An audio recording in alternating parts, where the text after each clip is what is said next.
Bom, hoje a gente vai falar de mais um livro do Thomas Mann, O Eleito, né? Mais um romance desse escritor alemão fabuloso, né? Incrível. Eu tinha dito em outro vídeo aqui sobre os Buddenbrook, né? Que é um outro livro do Thomas Mann, como a escrita do Thomas Mann é uma escrita elegante, né? Como ele consegue escrever de forma muito sofisticada, né? E isso se repete aqui. Então, quem quiser encontrar uma escrita, uma prosa profundamente sofisticada, né? Com uma linguagem bonita mesmo, né? Da gente ler, né? E ao mesmo tempo prazerosa também, né? Esse livro é uma dica mais que perfeita. Mas vejamos, normalmente a gente coloca como 5 grandes elementos de uma narrativa. Então, as personagens, o enredo, o tempo, o espaço e o narrador, né? Nesse caso aqui, gente, me chamou muito a atenção o narrador, né? A forma como o Thomas Mann inclui, como ele direciona, né, o papel do narrador na história. Nesse caso aqui, o narrador ele é um monge que está lá numa biblioteca tal, e está contando a história. E o curioso é como ele se define, ou seja, como o narrador se define. Ele se define como o espírito da narrativa, ou seja, como ele fosse a alma dessa narrativa, como ele fosse aquele capaz de dizer o que ele quer e o que ele não quer dizer. Inclusive, durante o próprio livro, em alguns momentos, o narrador diz isso: olha, eu poderia contar tal coisa, mas não vou contar não, né? Vou contar dessa forma, tal. Então, ele faz isso de uma forma impressionante, como o papel do narrador aqui é um papel que desempenha de uma forma bem curiosa, né? Assim, eu achei incrível. Mas sobre o enredo, acho que tem um aspecto importante também, que é a temática que está nesse livro. Imagine, gente, esse livro está falando sobre uma lenda de um papa antigo, né, do Papa Gregório. Como houve vários papas Gregórios, não sei exatamente qual é esse Gregório, mas enfim, um desses papas, o Papa Gregório, e a chegada dele, como ele é escolhido, né, para ser, então, o chefe da Igreja Católica, né, em Roma. Mas imagine, né, veja, a figura central, o personagem central vai ser um papa, né, que a gente só descobre lá na frente que ele vai se tornar papa, né, e a forma pela qual ele consegue ser o escolhido, né, o eleito.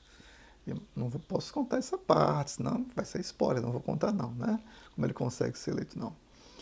Mas, veja, a temática em si já aborda uma questão muito sensível, né? Que é a questão da vida de um papa. Entretanto, a gente pode dizer que o núcleo central da história, o núcleo central do enredo, ele é permeado por uma temática ainda mais controversa, ainda mais sensível e ainda mais delicada, que é a questão do incesto. Pois é. Então pense o seguinte: temática incesto em diferentes graus, diga-se de passagem, com personagem central, com uma personagem central. Personagem é sempre no feminino, né?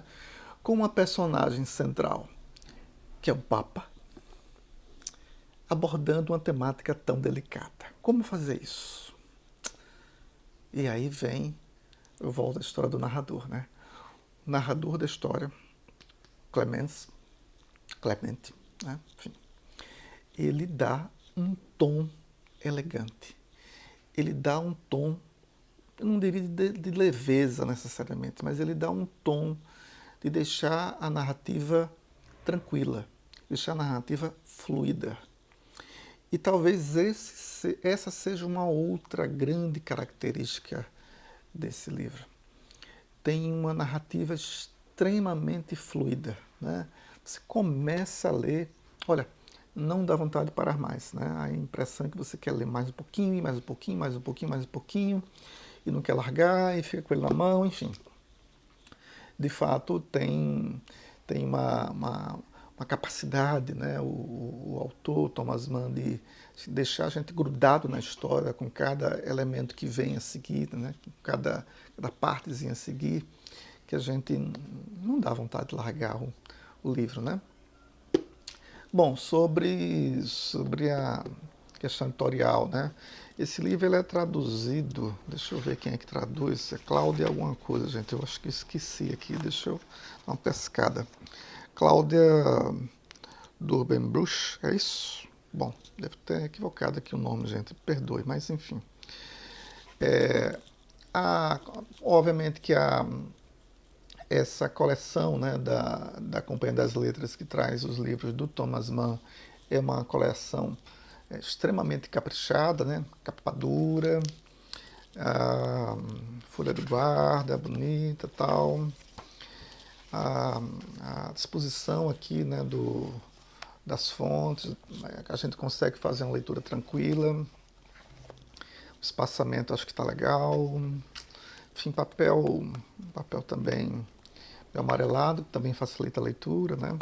Então, sim, graficamente essa edição é impecável, né? Tá muito bem feita, muito bacana mesmo. E, bom, fica aí uma outra grande dica para quem quer iniciar em Thomas Mann. Eu tinha comentado, né, que, de fato, as duas obras que no Brasil são as mais conhecidas desse autor é A Montanha Mágica e o Dr. Fausto, né? Obviamente que são dois livros que têm um grau, digamos assim, de dificuldade, né? Até pela aquilo que eu comentei num outro momento sobre o tom ensaístico, né, que o Thomas Mann inclui nas suas obras, que obviamente às vezes deixa A Montanha Mágica e deixa o Dr. Fausto como duas obras um pouco mais difíceis, mais densas de fazer uma leitura, né? Além dos aspectos históricos que estão envolvidos ali, tanto na Montanha Mágica como no Dr. Fausto. Já tanto nos Brudenbuch como também no livro O Eleito, a prosa é muito mais fluida, a prosa é muito mais tranquila, e aí me parece ser uma ótima alternativa para iniciar na leitura desse incrível autor chamado Thomas Mann. Tem um detalhe sobre Thomas Mann, né? Eu não tinha contado ainda no outro vídeo sobre os Brudenbuch, né? Ele tem um pezinho de brasileiro, né? Um pezinho, uma mãozinha, mas pouquinho, né? Mas, enfim, a mãe dele é brasileira, né? Isso é uma curiosidade na biografia do autor, desse autor alemão, tá? Forte abraço, gente, e O Eleito, Thomas Mann, boa dica.